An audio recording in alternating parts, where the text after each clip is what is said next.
नमस्कार। विश्व की वो महानतम पुस्तक जिसका नाम श्रीमद् भगवद गीता है, अध्याय 2 लेकर हम आपके बीच में एक बार फिर से उपस्थित हैं। पहले अध्याय में आपने विषाद योग को पढ़ा और सुना। इस अध्याय में अर्जुन को युद्ध के मैदान में खड़े अपने संबंधियों को देखकर मोह उत्पन्न हुआ और उसने अपना दुख भगवान के सामने रखा और अपने शस्त्रों का त्याग कर दिया।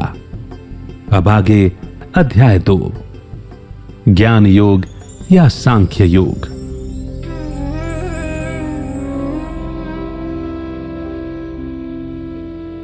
वासुदेव श्री कृष्ण कहते हैं, हे अर्जुन, युद्ध की इस विषम स्थिति में तू कैसे अज्ञान और मोह में घिर गया? ये ज्ञानी और महान पुरुषों का आचरण नहीं है। इसीलिए हे पार्थ, अपने मन की कमजोरी का त्याग कर, अपने कर्म का नहीं। जो व्यक्ति अपने कर्म से मुंह मोड़ लेता है उसे केवल अपमान का सामना करना पड़ता है। तू जिन चीजों के लिए शोक कर रहा है वो इसके योग्य हैं ही नहीं। ज्ञानी जन जिंदा या मरे हुए लोगों के लिए शोक नहीं करते। ये जान ले कि ऐसा कोई काल नहीं था जब मैं नहीं था, तू नहीं था या यहां मौजूद लोग नहीं थे, और ना ही कभी ऐसा समय आएगा जब हम सभी नहीं रहेंगे। बदलाव तो इस प्रकृति का नियम है। पंच तत्वों से बना यह शरीर भी एक समान नहीं रहता। समय के साथ इसमें बदलाव होता रहता है और मृत्यु के बाद एक नए शरीर का जन्म होता है। इसीलिए धीर पुरुष न शोक करते हैं और ना ही इससे मोहित होते हैं।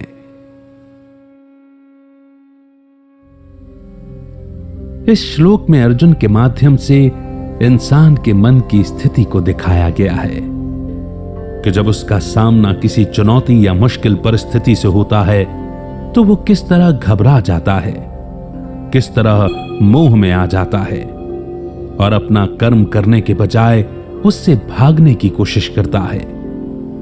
जब तक इंसान सच से अनजान रहेगा तब तक उसके मन में तरह तरह के डर और संशय जन्म लेते रहेंगे। सच को जानकर उसे स्वीकार करने के बाद ना ही उसके मन में किसी तरह का भय शेष रहेगा और ना ही वो किसी के मोह में अटका रहेगा। यहां ज्ञानी का मतलब है समझदार होना, इस शरीर, आत्मा और परमात्मा के तत्व को समझना। ज्ञानी अर्थात समझदार। यहां श्री कृष्ण अर्जुन से सवाल कर रहे हैं कि तू किसका शोक कर रहा है? उसका जिसका एक दिन मिट जाना तय है, या उसका जिसका नाश कभी हो ही नहीं सकता? यानी शरीर जिसका नाश हो जाना है और आत्मा जिसका कभी भी नाश नहीं होता। अगर नाश होना तय है तो दुख कैसा, और जिसका नाश हो ही नहीं सकता उसके लिए दुख कैसा? इस सृष्टि में कोई भी चीज शोक करने लायक है ही नहीं, क्योंकि हर चीज का अस्तित्व बस कुछ समय के लिए ही है। यहां मनुष्य को यह बताया गया है कि असल में हम शरीर, विचार, इच्छाएं ये सब नहीं हैं। यहां उस पराभौतिक तत्व का जिक्र किया गया है जिसका कभी नाश नहीं होता, अर्थात आत्मा। आत्मा ही है जो मैं हूं और मैं ही हूं जो आत्मा है। अर्थात हम तो वो हैं जिसने 5 तत्वों से बने इस शरीर को धारण किया है, उसे ही आत्मा कहते हैं। ये आत्मा पूरी सृष्टि में समाई हुई है, या ये कहा जा सकता है कि उसने अपने अंदर पूरे ब्रह्मांड को समेट रखा है। कहने का भाव यह है कि आत्मा में ब्रह्मांड नहीं बल्कि ब्रह्मांड और इस पूरे संसार का ज्ञान समाया हुआ रहता है, क्योंकि आत्मा में ही मन, बुद्धि और संस्कार हैं। और ये शरीर इतनी विशाल 5 तत्वों से बनी प्रकृति का ही तो प्रतीक है। इंसान का स्वभाव होता है कि जो चीज या जो लोग उससे जुड़ जाते हैं उससे उनसे लगाव हो जाता है और वो उसे पकड़ कर रख लेता है। इस लगाव की हाईएस्ट डिग्री को ही मोह कहा गया है। जब उसे लगता है कि उससे कोई अपना उसका छूट जाएगा, तब वो परेशान हो जाता है, दुखी हो जाता है, और यही हर समस्या का कारण बनता है। जब इंसान का मन और बुद्धि लगाव में कहीं अटक जाए, सीमित हो जाए, तो उसे मोह कहा जाता है। इंसान को दुख तब होता है जब वो अपनी इंद्रियों द्वारा नजर आने वाली चीजों के मिट जाने के बारे में सोचता है। इंसान को बाहरी चीजों का आभास उसकी इंद्रियों जैसे आंख, नाक, जीभ, कान और त्वचा के माध्यम से होता है। जब ये इंद्रियां बाहरी चीजों के संपर्क में आती हैं, तो अलग अलग भावनाओं को जन्म देती हैं, जैसे सुख दुख, सर्दी गर्मी, जो पल पल बदलते रहते हैं। इसीलिए इंसान को हर भावना को धीरज के साथ सहन करना चाहिए। इस तरह उसके मन की स्थिति में एक संतुलन का विकास होने लगता है। ये भावनाएं सिर्फ हमारे मन की प्रतिक्रियाएं हैं, यानी कि रिस्पॉन्सेस हैं। इनके गुलाम बनने की बजाय इन्हें ऑब्जर्व करना सीखें। रिएक्ट करना नहीं, बल्कि इसके बारे में सोचना सीखें, रिफ्लेक्ट करना सीखें। जितना ज्यादा इंसान खुद को बॉडी कॉन्शियस वाले मैं और मेरा शब्द के साथ जोड़ेगा, उतना ही वो जीवन में समस्याओं और भ्रमों यानी कि कंफ्यूजन्स का सामना करेगा।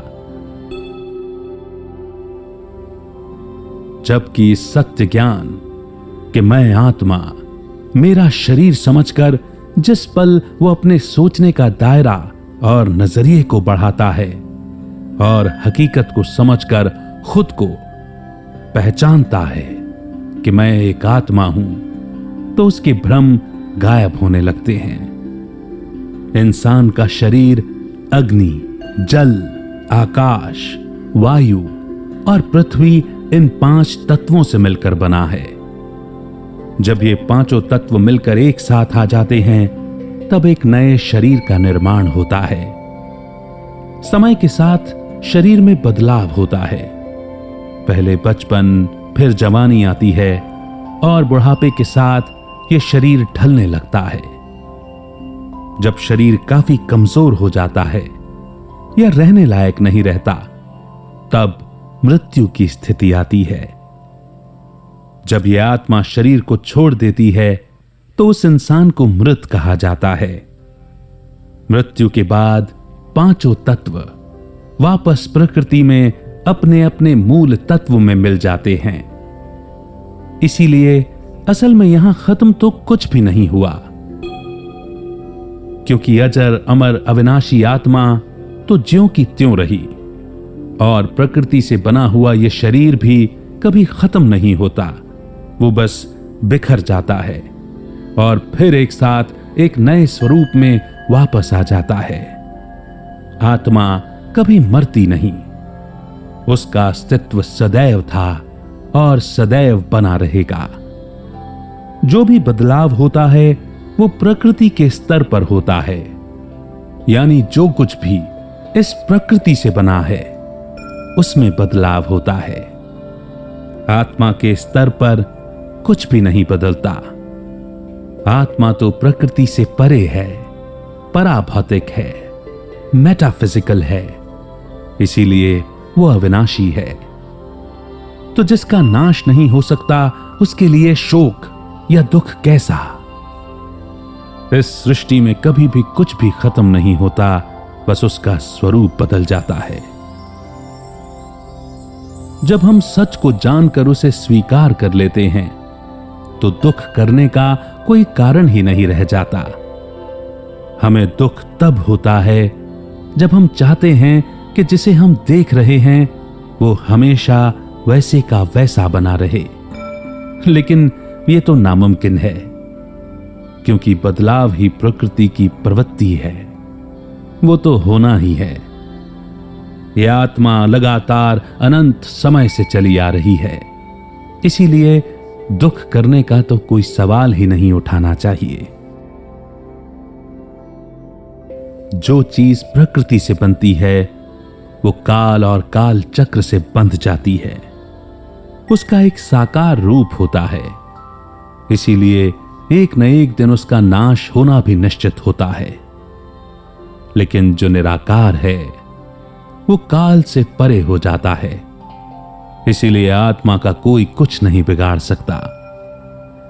हमारा शरीर, हमारी इच्छाएं लगातार हर दिन बदलती रहती हैं, इसीलिए बदलाव तो हर पल हो रहा है, तो दुख किस बात का।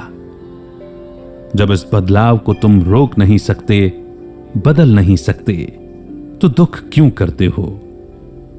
इस सच को समझकर इस नियम को स्वीकार करो। मोह का त्याग करना इसीलिए जरूरी है क्योंकि जब मनुष्य मोह में आ जाता है तो उसके सोचने की शक्ति खत्म हो जाती है और वो या तो फैसला लेने की क्षमता खो देता है या गलत कदम उठाता है, जिसका परिणाम बुरा ही होता है।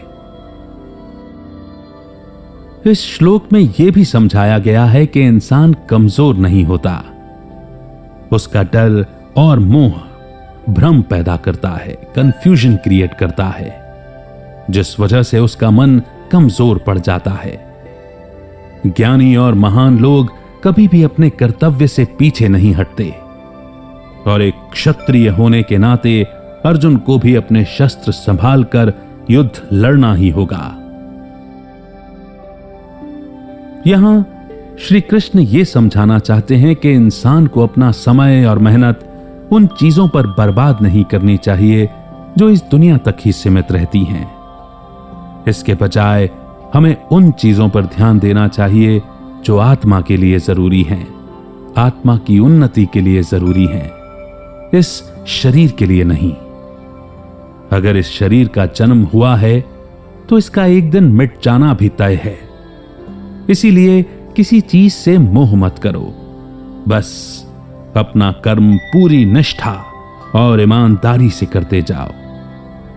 अगर जीवन के संघर्ष से भागोगे तो कायर के अलावा कुछ नहीं कहलाओगे और जीवन में कभी आगे नहीं बढ़ पाओगे।